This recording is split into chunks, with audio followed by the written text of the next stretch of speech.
The night had barely surrendered to morning when the knock came. It wasn't the gentle tap of a neighbor dropping by with good news, or the polite rattle of a delivery driver with a misplaced package. No, this was thunder against wood, pounding with such force that the walls themselves seemed to hold their breath. "Open the door, Ms. Johnson," a voice barked, sharp and commanding.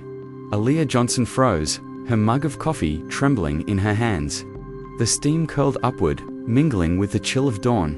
Her heart thudded against her ribs. She had lived long enough, seen enough, to know that a knock like this rarely brought kindness. From the front window, she caught sight of navy shirts, tactical pants, black boots, for men on her porch, standing in formation like a squad trained for war.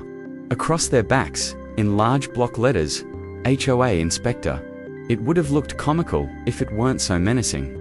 The polyester shone under the pale sunlight. Their sunglasses hid their eyes, but not their intent.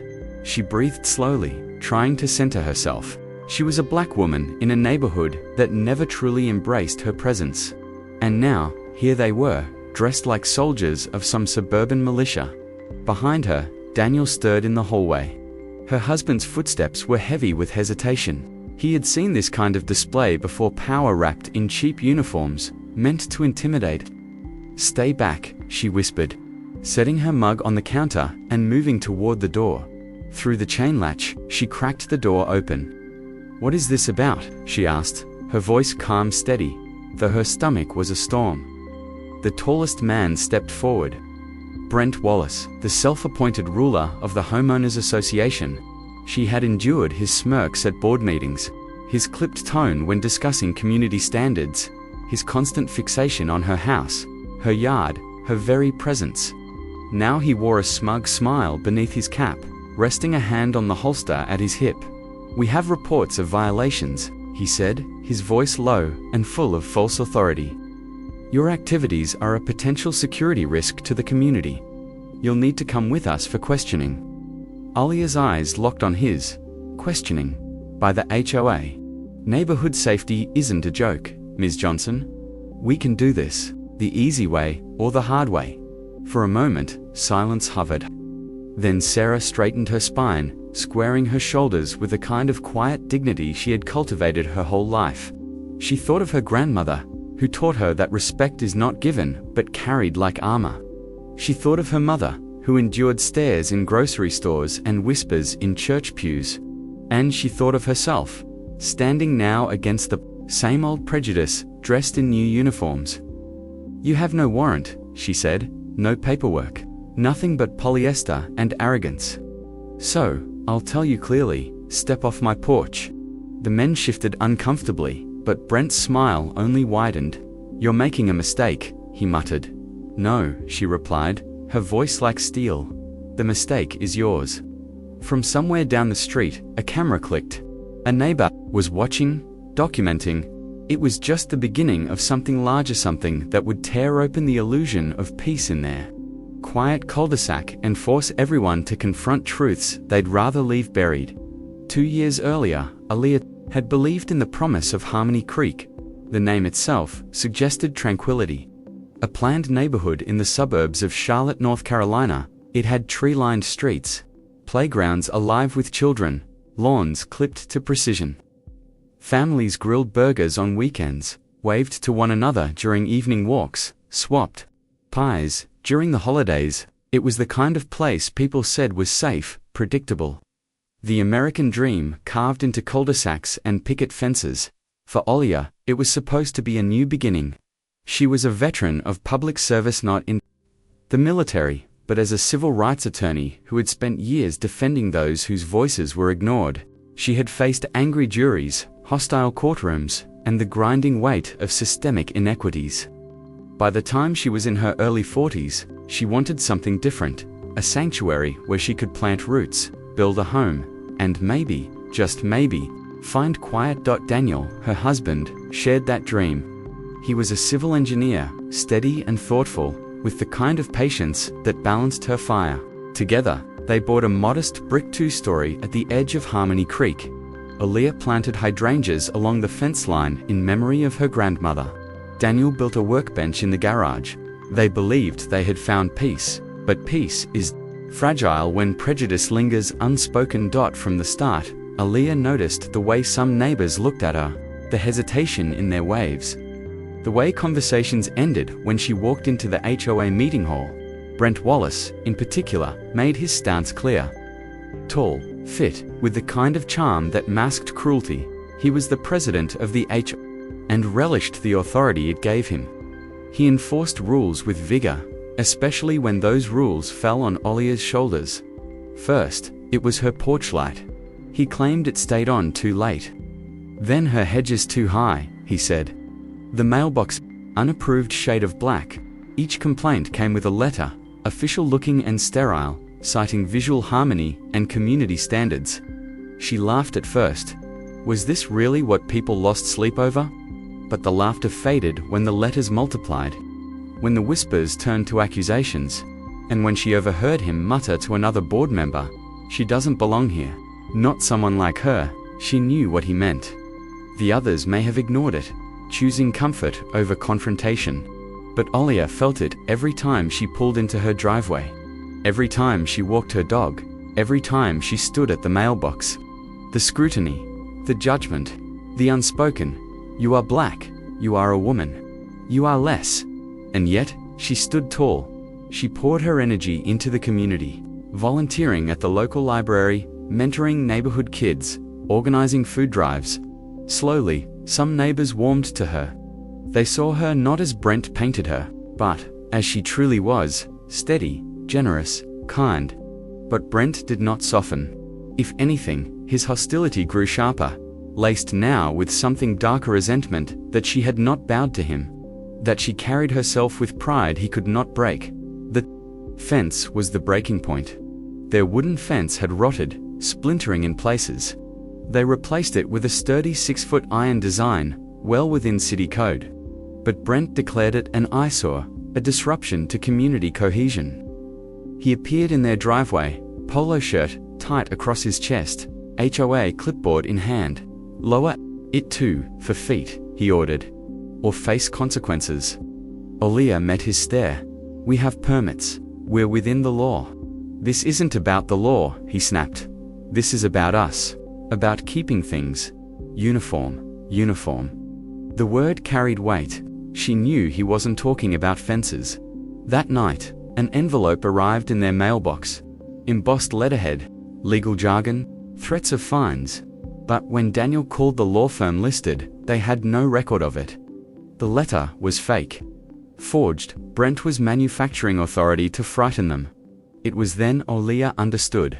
This was no longer about hedges or fences. This was about power, about prejudice cloaked in procedure. She looked at Daniel across the dinner table that night. "If I back down, what message does that send? To every child of color who lives here, to every woman who dares to stand tall, that silence is survival. No, not here, not now." He reached for her hand, his eyes full of quiet pride. Then, "We don't back down." The weeks that followed grew heavier. Notes appeared on their car windshield, polite in tone but sharp in implication. "Outsiders don't understand how good neighborhoods work. Smile thinner, wave less." Friends became strangers overnight. And still, Aaliyah endured. But Brent was not finished. That morning knock, the men in fake uniforms, the demand that she submitted, was his boldest move yet. He had turned the HOA into his stage, draping himself in authority he did not possess, and he had chosen her, Aaliyah Johnson, to be the example. But what Brent failed to see was that Aaliyah was not alone. She carried within her the weight of generations who had faced worse and refused to break. She carried within her the quiet strength of her ancestors, who planted roots in soil that often rejected them but grew anyway. As she stood on her porch that dawn, facing down polyester uniforms and plastic badges, she understood that this was not just about her. It was about every black family who had ever been told they did not belong. Every woman whose voice had been dismissed. Every neighbor who had bowed under the weight of intimidation. She lifted her chin, her voice unwavering. "This is my home, and I will not be moved." The men shifted. A neighbor's curtain fluttered. The camera clicked again. The battle for Harmony Creek had begun. The weeks after that morning knock were some of the loneliest of Olia's life. She could feel it in the air when she walked down the street. The same neighbors who once waved from their porches now looked away, suddenly fascinated by their gardens or their mail. Conversations hushed when she approached.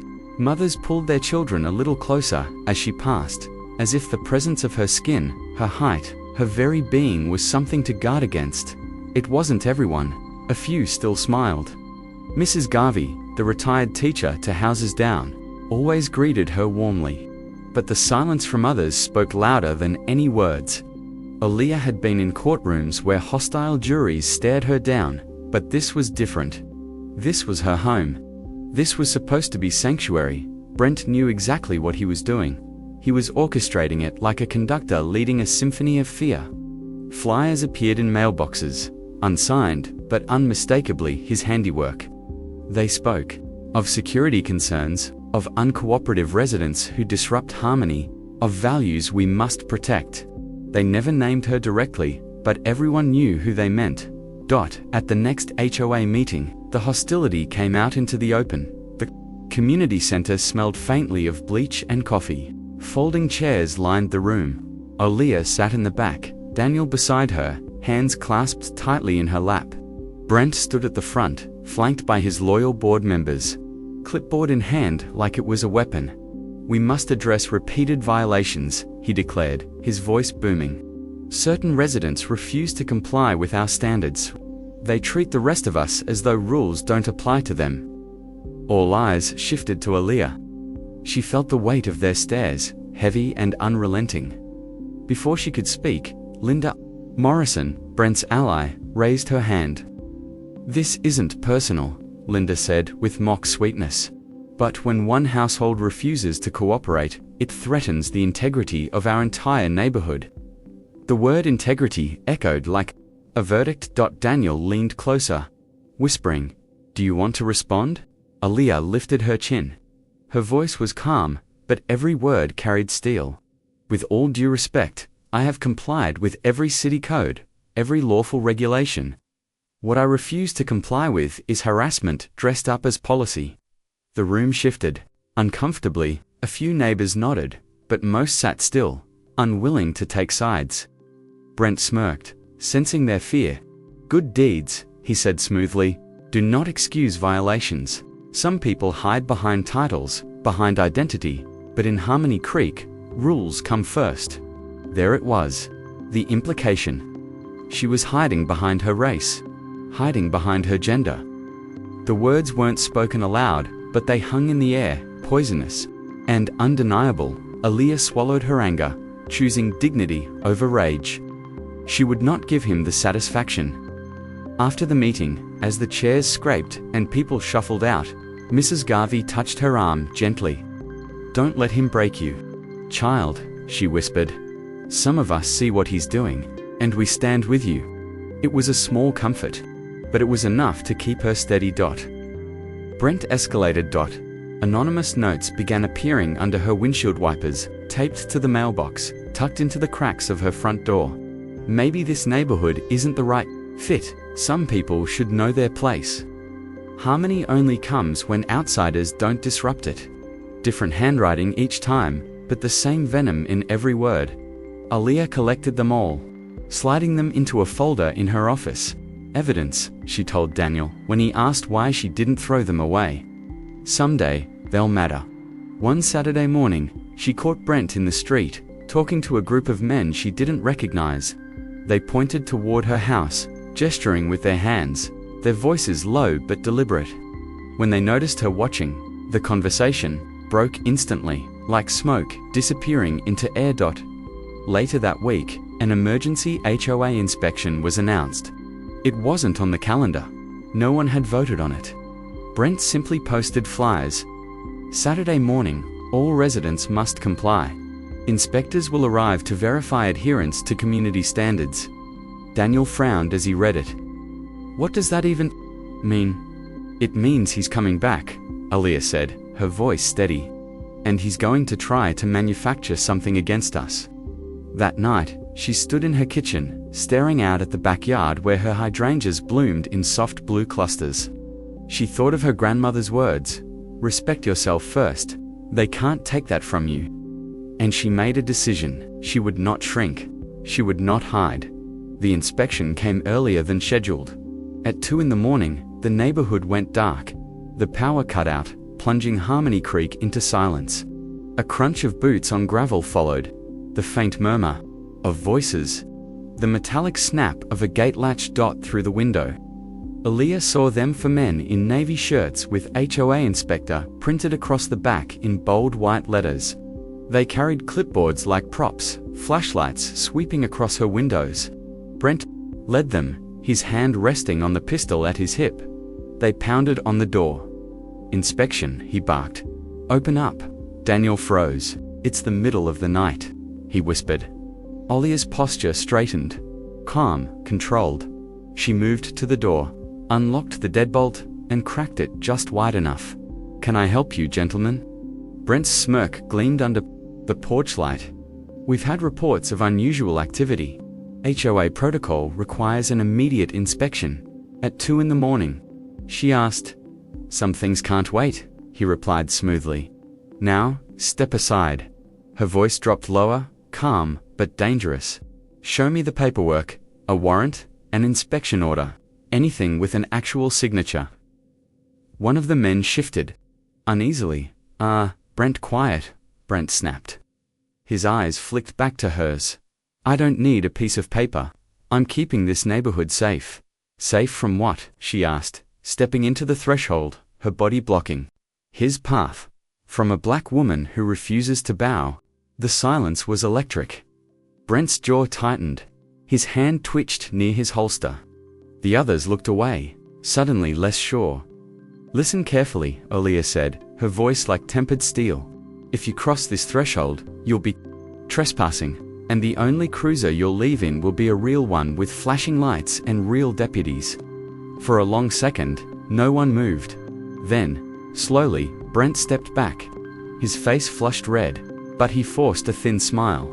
"This isn't over," he muttered. Double quotes, "No," Aaliyah replied. "It's just beginning." They melted into the darkness, their flashlights fading down the street. The power flickered back on minutes later. Aaliyah closed the door, turned the lock, and stood in silence. Her hands trembled not with fear, but with fury. They had tried to break her. Instead, they had revealed who they truly were. She knew now, Brent wasn't simply harassing her. He was testing her, pushing to see how far she would bend, and in that knowledge lay her strength. Because she would not bend, not now, not ever. The heat of summer pressed down on Harmony Creek like a weight, thick and stifling. Yet it wasn't the weather that made the air heavy, it was the tension Brent had been cultivating for weeks. His whispers had become gossip, his flyers had become warnings, and now, finally, he was ready to stage his greatest performance, a public HOA meeting. Flyers appeared in mailboxes on a Wednesday evening. Bold red letters screaming, "Emergency HOA gathering, community safety discussion." Attendance strongly encouraged. Daniel read it aloud at the kitchen table. "Community safety discussion. We both know what that means." Aaliyah's jaw tightened. She had seen enough tactics like this in her career as a civil rights attorney to recognize the playbook. Public shaming, manufactured fear, divide and conquer. "This is his stage," she murmured. "But if he wants a performance, he's going to get one." Saturday came blistering hot. By 4 o'clock, nearly every resident of Harmony Creek had gathered on the grassy strip near the playground. Folding chairs were arranged in a semicircle. Children dangled from swings. Parents whispered in tight clusters, and Brent stood front and center, a picture of false authority in a crisp polo shirt with a fake badge clipped to his chest. Two of his so-called inspectors flanked him, clipboards in hand, sunglasses masking their eyes. To the untrained observer, it might have looked official. To Aaliyah, it looked desperate. "Thank you all for coming," Brent began, his voice booming across the crowd. "We are here today because certain residents have chosen to disregard the standards that make Harmony Creek safe and beautiful. This is not personal. This is about protecting our community. Every head turned toward Alia. She sat tall in her chair, Daniel beside her, Mrs. Garvey just behind. Her heart pounded, but her face was calm. Brent gestured dramatically toward her fence. Take this as an example: 6 feet tall. Iron bars, blocking sightlines, creating blind spots. In my professional opinion, it is a security hazard. Murmurs rippled through the crowd. Some nodded. Others exchanged uneasy glances. And that's not all, Brent continued, his voice tightening with rehearsed outrage. My investigation has revealed disturbing behavior. Calls at all hours. Visitors whose identities are unclear.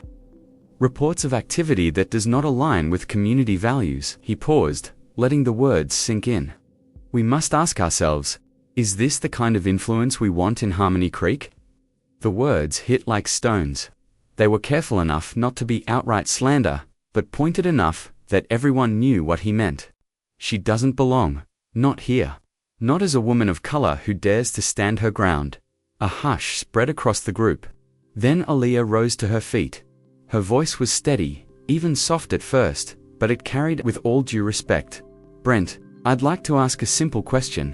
Where is your authority coming from? The crowd shifted. Brent blinked. Excuse me. You speak of inspections, of investigations, of professional opinions. But you're not law enforcement. You're not a city official. You are the president of a homeowners association. So tell us, where do you get the right to harass a woman in her own home? Gasps flickered through the crowd. A few phones lifted discreetly, recording Brent's smirk wavered. I have the right, he snapped, because I've been entrusted with keeping this neighborhood safe. And some of us know how dangerous it can be when rules aren't followed. Dangerous, Alia repeated, her voice sharpening. You mean dangerous because I'm a woman? Because I'm black? Or because I refuse to bow to intimidation? The silence that followed was louder than any shout. Brent's face flushed. Before he could respond, Mrs. Garvey rose from her chair. Her voice trembled but rang clear. She shoveled my driveway last winter when no one else would. She helped fix the Henderson's fence. She's done more for this community than you, Brent. The only danger here is your obsession. A ripple of agreement stirred in the crowd. Brent's eyes darted nervously. Desperate, he raised his clipboard high. I have documentation, records of violations. He flipped through pages as if they proved something. Noise complaints, unauthorized gatherings, suspicious activity. Alia stepped forward, her eyes locked on his. Show the signatures. What? You heard me. Show the signatures. Every official complaint requires a name, a signature. Who signed them? Brent froze. The pages trembled in his hands. Daniel called out from his seat, his voice firm. I'll tell you why he can't show them. Because they don't exist. Because every so-called complaint came from Brent himself. Gasps broke out. A woman in the front row muttered, Is that true? Alia took another step forward, her presence commanding. This isn't about fences or bylaws. This is about prejudice. This is about a man who can't stand that a black woman owns a home in his neighborhood and refuses to be silent. And now he wants to use fear to drive me out. For a long moment, no one spoke. The weight of truth hung heavy. Then, from the back, a voice rose. She's right. It was Mr. Alvarez, a quiet neighbor who rarely spoke. He stood, his hand shaking slightly. I've lived here 10 years. I've seen Brent target others before, but he's never gone this far. We let it slide because it wasn't us. But now it's too much. A murmur of agreement rolled through the chairs. One by one, neighbors shifted, their silence breaking.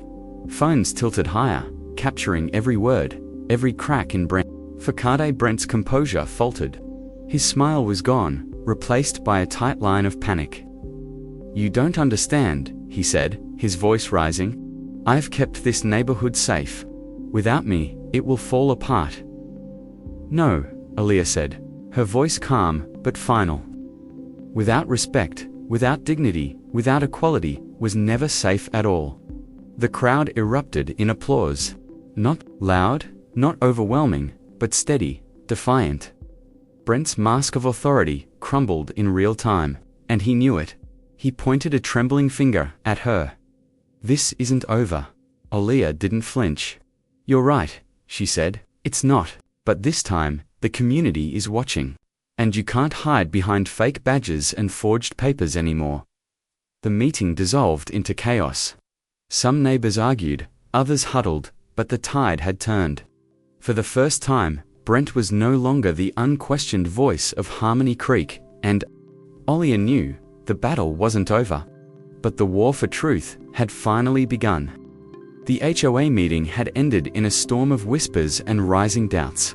For the first time, Brent Wallace had been publicly challenged, his words unmasked as fear-mongering, his authority shaken. But Brent was not a man who surrendered quietly. Nights later, Aaliyah awoke to the faint crackle of sound outside. At first, she thought it was just cicadas. Then the smell hit her sharp, acrid, unmistakable. Smoke. She bolted upright. Daniel. By the time they reached the front door, orange light was licking at the edge of their fence. Flames curled upward, climbing fast, greedy. Neighbors shouted from porches. Someone yelled her name. Daniel grabbed the hose, spraying furiously, but the fire spread too quickly. Aaliyah pulled her phone, dialing 911 with calm precision, even as her heart hammered.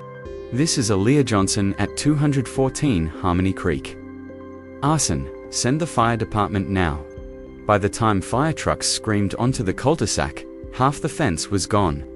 The smell of gasoline lingered heavy in the night air. The firefighters contained it before it reached the house, but the message was clear. This wasn't an accident, and everyone knew who wanted her gone badly enough to light the match. The next morning, the cul-de-sac was buzzing. Neighbors stood in clusters, staring at the charred remains of the fence.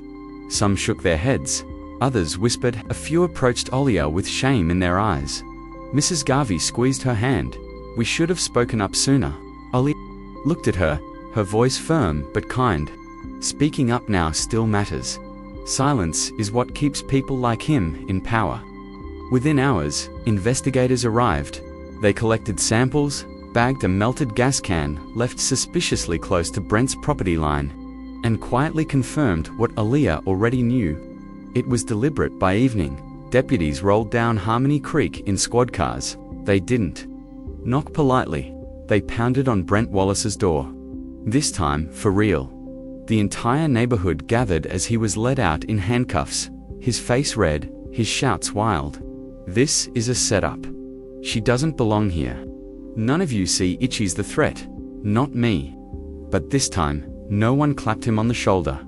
No one nodded in agreement. They watched in silence as Brent was shoved into the back of the cruiser, the illusion of his power shattered. Weeks passed, the fence was rebuilt not as a wall of division, but as a symbol. Neighbors who had once avoided Aaliyah now came with casseroles, tools, even donations to help cover repairs. Children who used to stare at her in hushed confusion now rode bikes past her house. Waving cheerfully, Harmony Creek was changing. Not overnight, not perfectly, but undeniably. At the first HOA meeting after Brent's arrest, the board voted to dissolve the safety committee he had weaponized. In its place, they created a community unity council open to all residents. Rotating leadership, transparent rules. When asked to serve as the inaugural chair, Aaliyah shook her head. Real leadership isn't about holding power. It's about giving people the confidence to stand up for what's right. "I'll help, but this belongs to all of us." The room erupted in applause. One evening, as the sun sank low and the cicadas sang again, Daniel found Aaliyah sitting on the porch. She was quiet, her gaze fixed on the rebuilt fence. "You okay?" he asked. She nodded slowly. "I was just thinking about how quickly a home can turn from safety to danger. About how prejudice hides in the smallest cracks, rules about fences, whispers about who belongs." She looked at him, her eyes steady. "But I was also thinking about how one voice, one act of courage, can turn it all around." Daniel took her hand. "You were that voice." "No," she said softly. "We all were. It just took someone standing first to remind the rest they could too." She paused, then looked past him, as if speaking to more than just her husband. That's the lesson here. Patience and dignity are not weakness. And when you hold your ground against hate, you're not just protecting yourself, you're protecting everyone who comes after you. The story of Aaliyah Johnson spread far beyond Harmony Creek. News outlets ran headlines: HOA president arrested after targeting black homeowner. Social media lit up with support. People calling her resilience a reminder of what dignity looks like under fire. And for Aaliyah, it wasn't about fame, it was about truth. About showing her neighbors and anyone watching that justice doesn't always come from uniforms or titles. Sometimes, it comes from an ordinary woman refusing to bow her head. As the screen fades to black, her voice lingers. If you've ever felt silenced, if you've ever felt pushed out because of who you are, remember this: you are not alone. Stand firm, speak up, and know that change begins the moment you refuse to move. And with that, the invitation comes. If this story moved you, don't forget to like, share, and subscribe. Because there are more stories, real stories, that remind us what resilience, justice, and unity look like. And they're waiting for you.